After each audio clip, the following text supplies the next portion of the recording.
Hello, everyone. My name is Sean Kelly. I go here in St. Paul with my wife and 3 kids. And I'm really pleased to get an opportunity to introduce you today. I met Hugh back in 2022 when he was running for governor. And contacted him because I'd seen signs promoting a signature reform for democracy.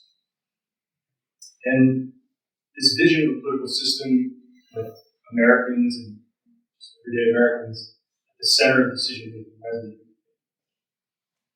It resonated with me because it felt like our political system was no longer within our control.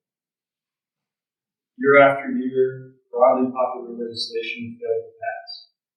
Our leaders were incapable of enacting these bills. I discovered that I'm not alone in these concerns. A full 75% of Americans believe that special interests have too great an influence over our political life. There's research that suggests that popular opinion has a near zero impact on the likelihood of passage of a bill. As a result, it should be no surprise that approval of our federal legislature hovers around 10%. Jury democracy directly counters these influences. Directly encounters these issues. It ensures that Americans from every background are at the center of decision making, rather than special interests. It ensures that popular legislation progresses. The pervading belief that we no longer influence our political institutions has led to cynicism and distrust. This cynicism has led to a large segment of the population just rejecting the very foundations of democratic government. It's an existential crisis, and we ignore its prevalence of our government.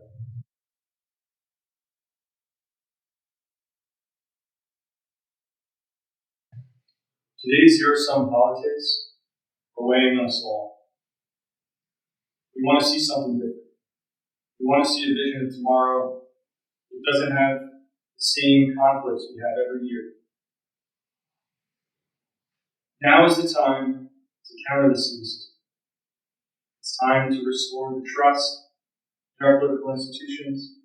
And more than anything, now is the time to put people back at the center of policy. As our nation did during the Progressive era, now is the time to create new political systems. Political systems that are less susceptible to control by party bosses and the powerful.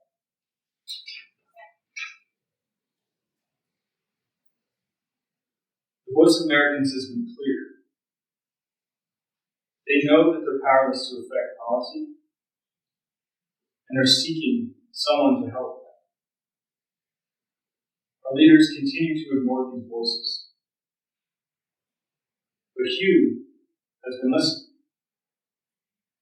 Hugh understands that restoring trust in our political systems must be our first and only goal. This is why I support him as our next senator. Hugh understands that putting people at the center of decision making builds trust. Hugh understands that giving Americans power over decision making is the very essence of democracy. And the only path to the cynicism, the distrust, and the declining regard for our political systems. Other candidates want to make decisions for you. Not Hugh. Hugh wants to give you the power to make decisions for yourself.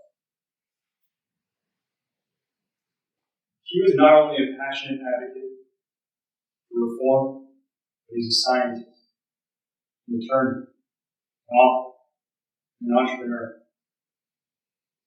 Hugh recognizes the challenges we face and offers bold leadership to resolve those challenges.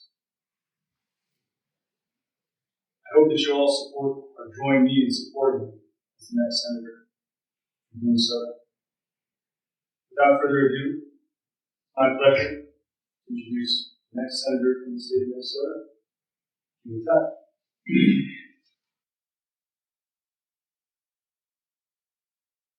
Thank you, Sean.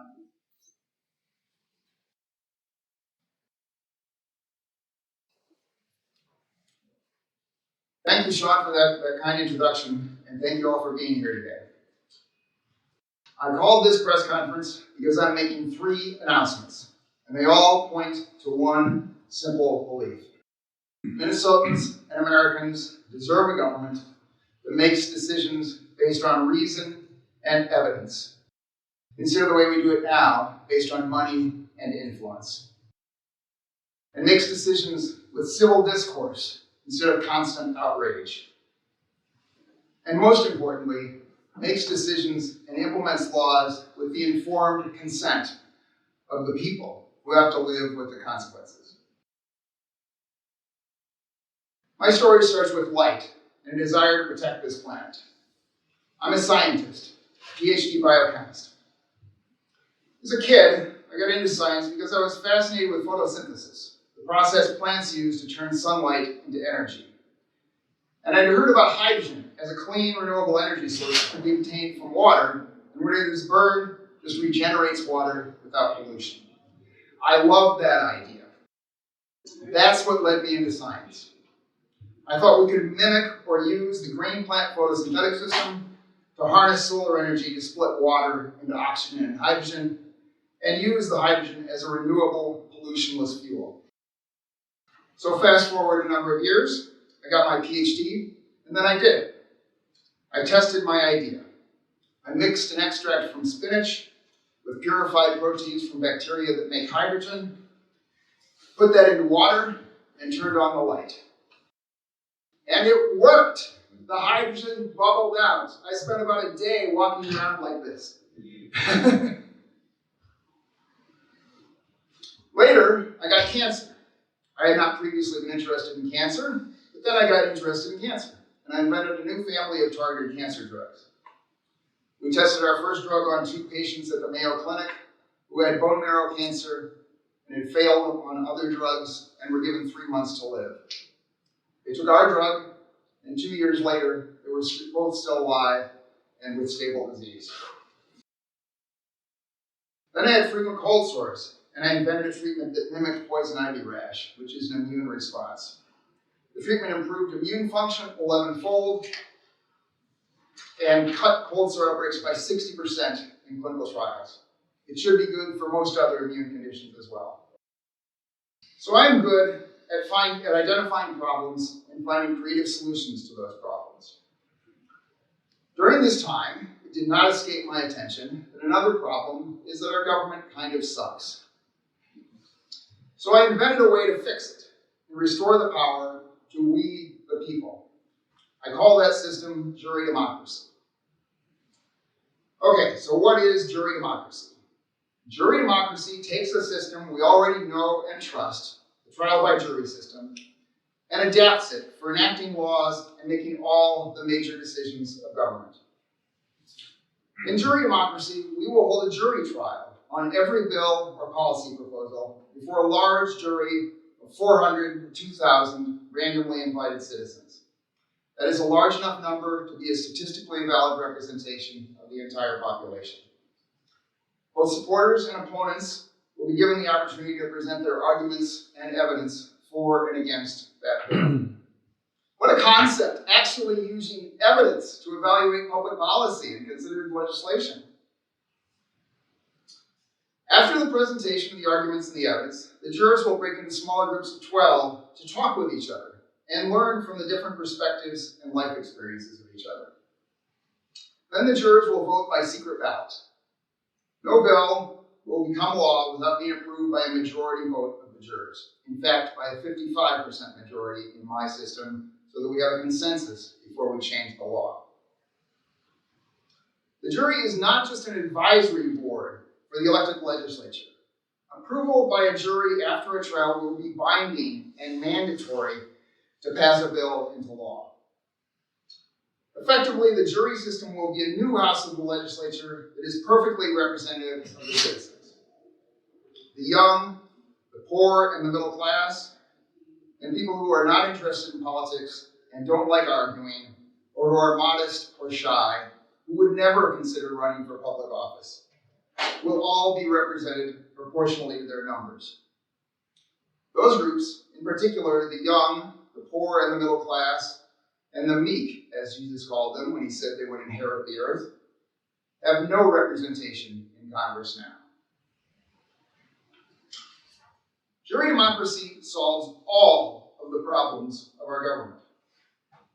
It automatically implements term limits because jurors serve on just one bill. It solves campaign finance because jurors are chosen at random and do not campaign and do not have to raise any money. It solves bribery because the vote of each juror is secret. So even if you bribed a juror, you would not know if he or she voted the way you wanted them to vote. And it solves the problem of party politics and partisanship. In my model, every elected legislator or Congress member, whether in the majority or minority, will be able to introduce at least one bill each term, and the citizens will be able to introduce bills to juries directly by petition. So we will consider supposedly wacky far-left ideas and supposedly wacky far-right ideas that the elites would love to bury and never see the light of day. And a lot of those ideas will pass. Then if a bill passes a jury, the Congress or elected legislature must hold a recorded vote on that bill.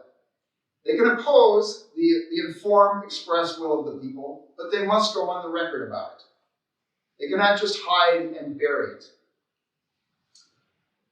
Passage of a bill by a jury after a trial will also give legislators political cover to vote for that bill against the demands of their party.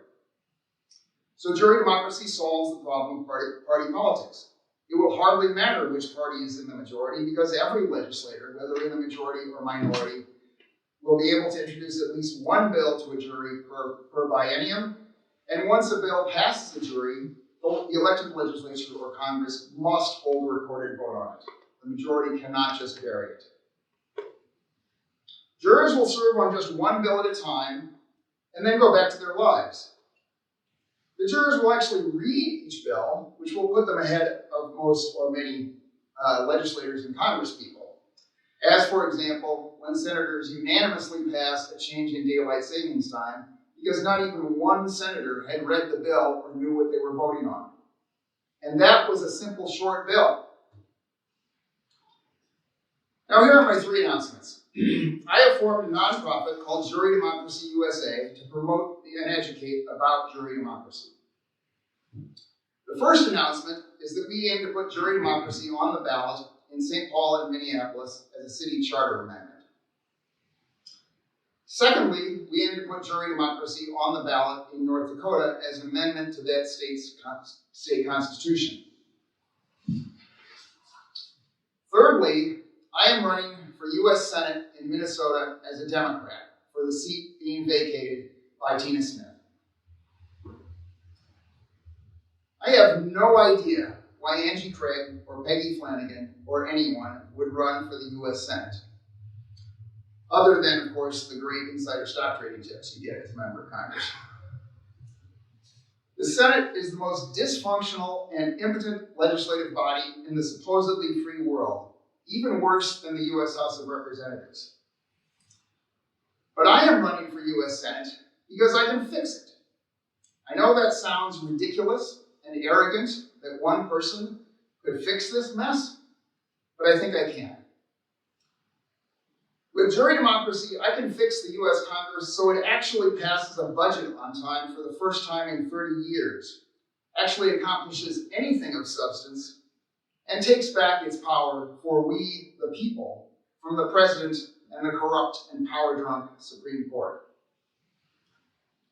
I will submit the Republican budget and the Democratic budget to a large jury of randomly invited citizens, hold a trial on those two budgets, and let the jury pick. Whichever budget the jury picks, I will vote for, and I will challenge my colleagues to vote for as well. Voila, we pass a budget on time.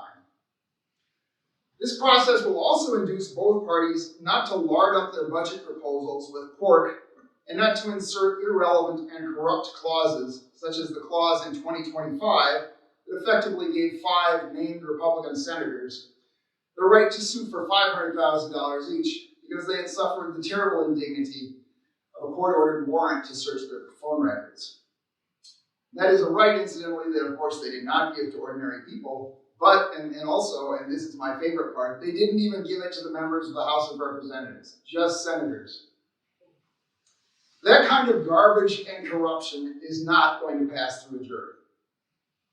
I can fix a filibuster. Fix the filibuster. Any bill that is filibustered, I will vote for. I will submit to a jury trial before a jury of about 2,000 citizens. If the jury approves it, I will vote for that. Vote for cloture on the filibuster and urge other senators to do the same, and I will probably vote for that bill.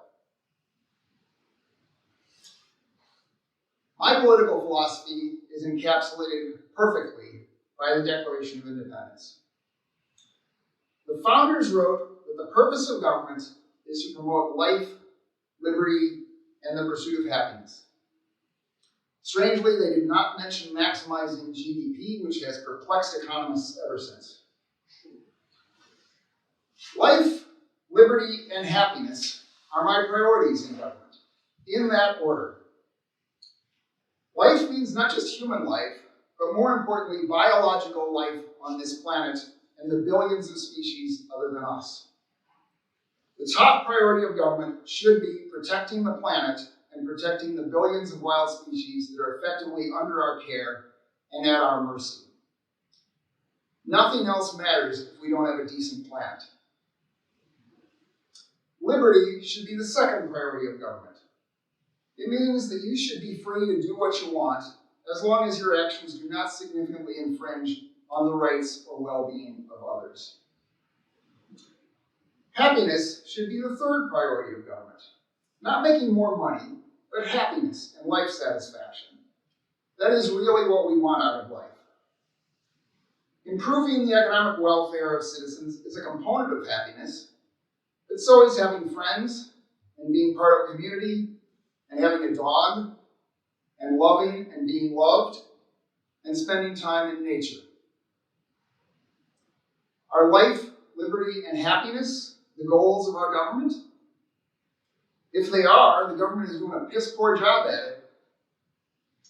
On life, we have caused the 6th mass extinction event in Earth's history. We have irrigated for our own species almost every square inch of usable land and enough of the oceans to cause most fisheries to irreversibly decline. On liberty, we have ICE agents murdering citizens in our streets, and the government tells us there is nothing we can do about it. Federal officials cannot be sued or prosecuted for violating our rights. Both parties censor their opponents and try to get us fired from our jobs for expressing forbidden political opinions, and label any facts that they find inconvenient as, quote, misinformation, which can usually be translated as true facts that they do not want you to know. On happiness, we have created the most depressed, anxious, and mentally ill society in human history. And Congress and our leaders have allowed big tech companies, social media, and AI to prey on us, to addict us, to take our jobs, and destroy the happiness of adults and children, all in the name of profits. Clearly, the goal of government is not life, liberty, or happiness. The purpose of a machine or an organization is what it does. The purpose of a car is to take you from point A to point B. The purpose of a corporation is to provide a service or a good and to make a profit. The purpose of a school is to educate students. So what is the purpose of our government?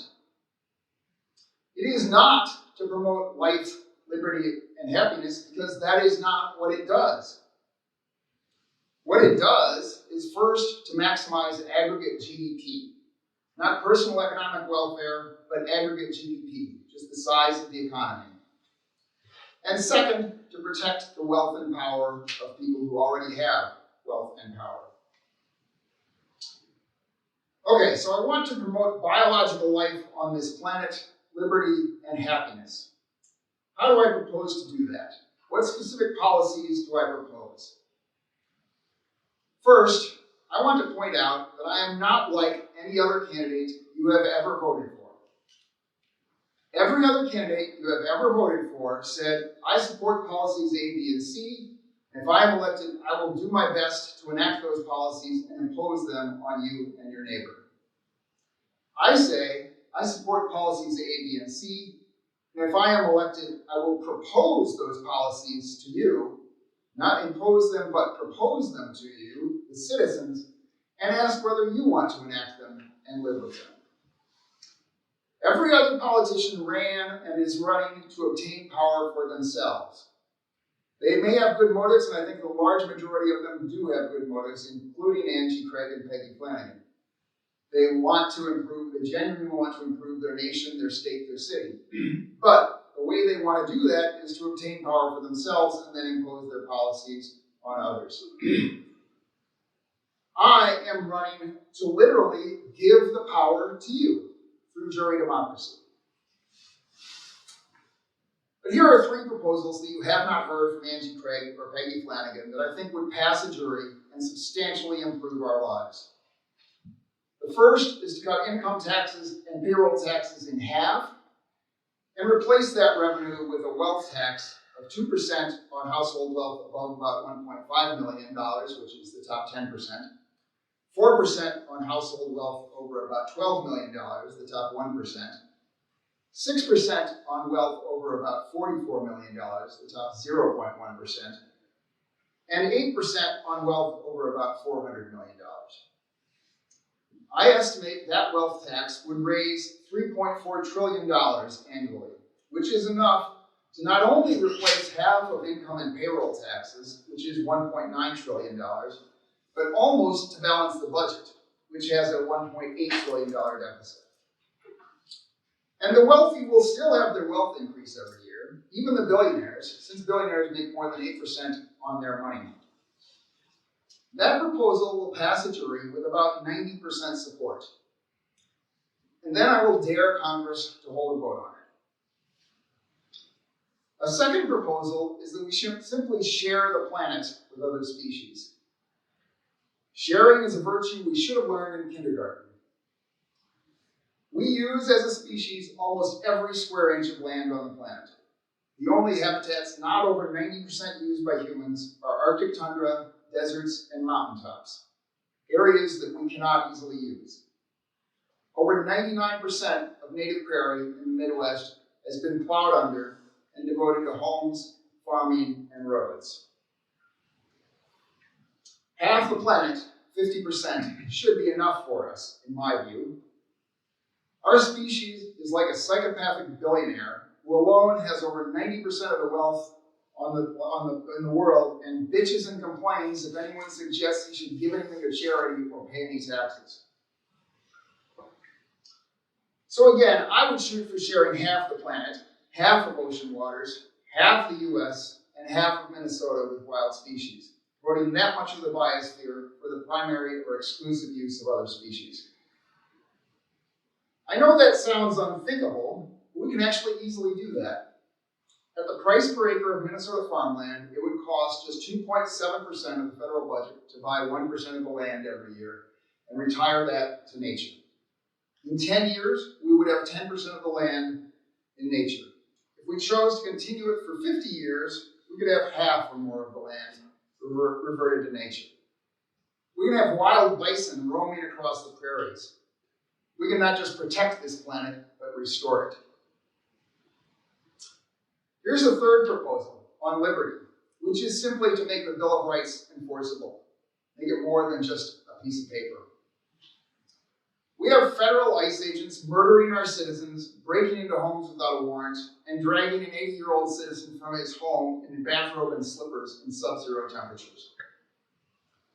They can do these things with impunity because there is no cause of action against federal agents and officials for knowingly violating the Bill of Rights. And it is not a crime for federal officials to knowingly violate the Bill of Rights. This has been a loophole in federal law forever. Federal officials have carte blanche to violate our rights. The ICE agents who murdered Renee Good and Alex Preddy have immunity from suit. The families of those victims cannot sue them for damages. And while they might be charged with murder by state authorities, and of course they should be, that is because murder is a state crime. Violating our constitutional rights is not a federal or state crime. So they are immune from suit and immune from criminal charges for violating our rights. The Supreme Court has pointed this out and invited Congress to pass a law to allow a lawsuit for damages against federal officials for violating our rights. But Congress has chosen to twiddle their thumbs and do nothing, and hope that we do not notice that the Bill of Rights is a meaningless, unenforceable piece of paper. I will introduce a bill to allow citizens to sue federal officials and agents, including not just ICE agents, but also the President and Cabinet Secretaries, for knowingly violating our rights under the Bill of Rights. And incidentally, the ex post facto limitation on laws does not apply to lawsuits for civil damages. So once that law is passed, the survivors of Renee Good and Alex Preddy will be able to sue the ICE agents for violating their rights. And that 80-year-old Hmong citizen who was dragged from his home in his bathrobe without a warrant will be able to sue the agents who did it and sue Todd Lyons, the head of ICE, who signed a memo saying ICE agents do not need warrants to break into homes. I am running for the U.S. Senate to bring power to the people through jury democracy. Ultimately, we will amend the U.S. Constitution. But even before then, I can largely succeed by introducing the budget and other important bills to juries and showing the informed will of the people. The United States can be the beacon of democracy for the world again. Everyone says democracy is dying or at risk, and they are right. But jury democracy will revive it. Jury democracy is the fulfillment of our founding ideals as a nation. It is truly government of the people, by the people, and for the people. It is a government that will pursue the proper goals of government: life, liberty, and happiness, as our founders so eloquently stated, because those are the things we actually care about. Not maximizing aggregate GDP, and not maximizing wealth and power for the already wealthy and powerful. And it will be a government where all men and women are created equal, and where all men and women have equal power in making our decisions as a society. Thank you. I'm happy to take any questions. Why decide to run as a Democrat instead of an independent this time? Because I'd like to win. I think it's very much impossible in our system to win as an independent. And I do feel more affinity for Democrats than I've got quarrels with both parties, but I definitely feel I've almost always voted Democratic, and I feel more affinity for Democrats than Republicans. And do you plan to take it to a primary? We'll see if I have some support in the endorsement process. We'll see how the fundraising goes. So I'm not going to commit one way or the other on that right now.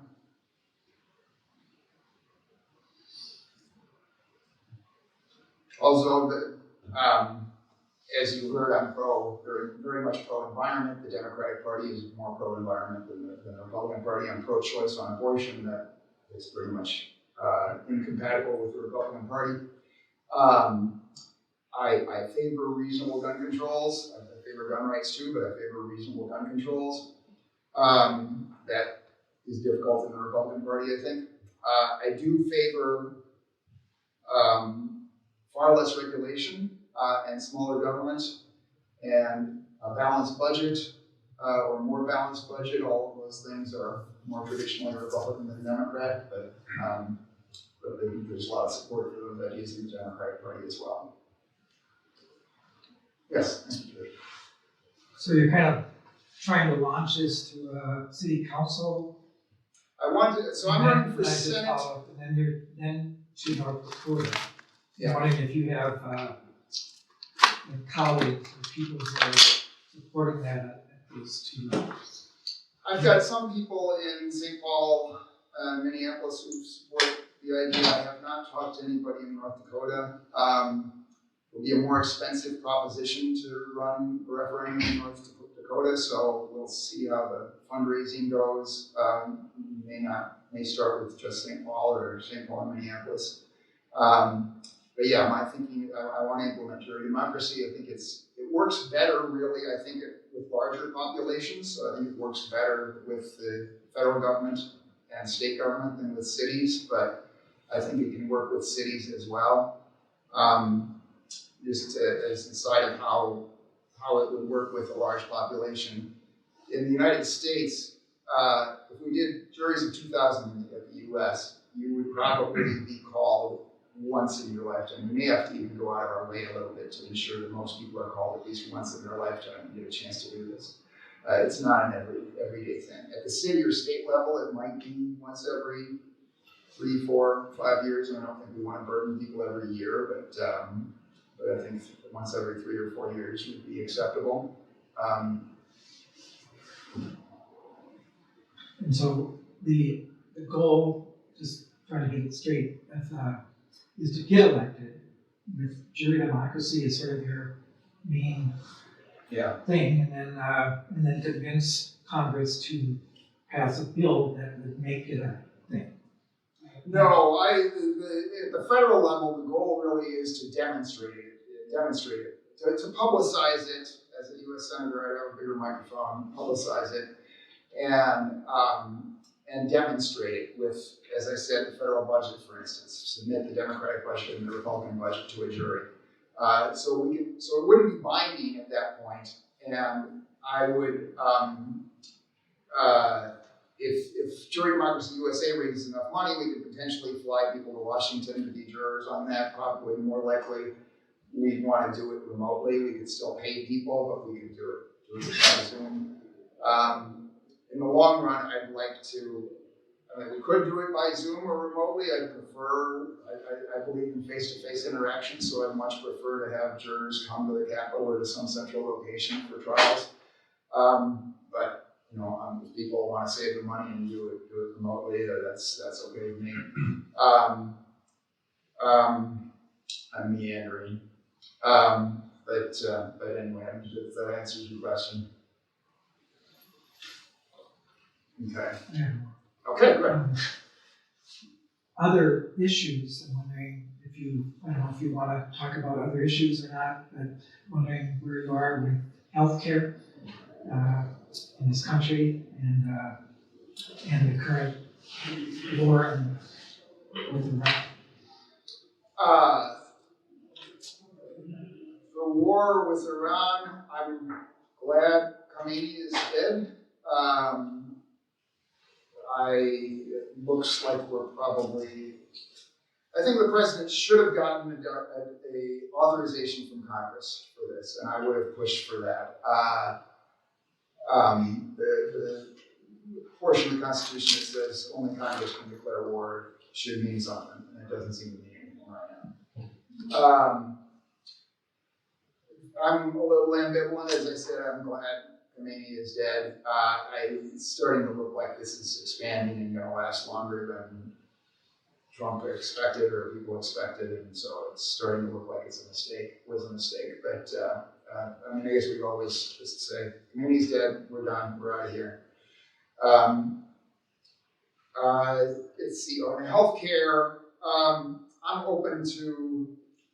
I don't have a specific plan for healthcare. I think almost we could try to throw a dart at a map and pick the policy of whatever country it hits, if it's an industrial democracy, and that would be an improvement on the system we've got.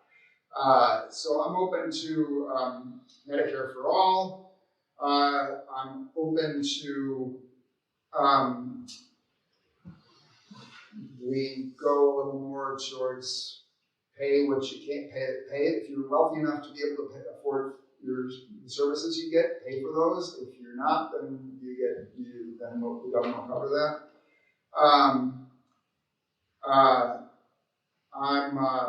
One thing I would do is require healthcare providers to offer self-pay at the lowest rate they have with any insurer. and to post their rates, post the prices for things. I went into the urgency room a couple of years ago because I had some chest pain. I was pretty sure it wasn't a heart attack, and it wasn't, but I had some chest pain and I thought something was stuck in my throat. But anyway, I said what they put a paper in front of me, that I think said basically, you agree to pay us whatever we decide to charge you in a month. And that's not the way it works when you try to buy a grapefruit at the grocery store. That they say, we'll bill you later, and we'll pay whatever we decide to pay to charge you. So that's a stupid system.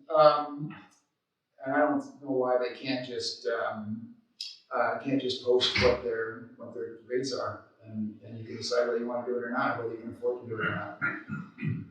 But I think it should definitely be offered to individuals, uninsured individuals, and self-pay individuals, the lowest price they have with any insurer.